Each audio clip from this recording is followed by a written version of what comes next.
You said socialism is non-American, so what do you think is pro-American? Well, let's define what socialism is, right? Socialism is the government confiscation of private property.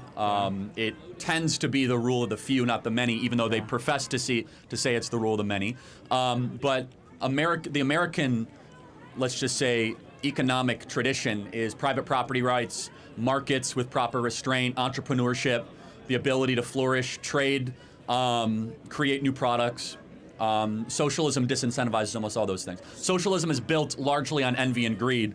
And hilariously, the people that push for socialism, the rank and file, they don't realize that socialism actually just creates an oligarchy. It doesn't actually create a strong middle class, what they allege, to want. So do you believe in taxes?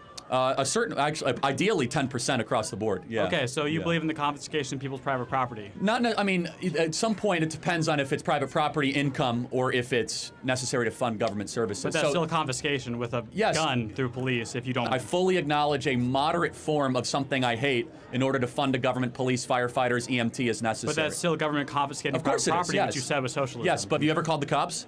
No, I don't believe. Okay, I don't like cops. They don't like me. Okay, you ever gone to a hospital? No. Okay, well, one day when you go to a hospital or you use the social service you paid for. I'm saying you define socialism as the confiscation of private property, and you're saying that you believe in taxes, which is a confiscation of private wages. Okay, let me go further. Let me go for the unreasonable confiscation of private property, the elimination of private property altogether. You see, this is very sloppy intellectual thinking, that just because we want a police force, a border patrol, and we want clean streets, all of a sudden we become a socialist. But those are still socialism. Not every form of government is socialism. Would you acknowledge that? No.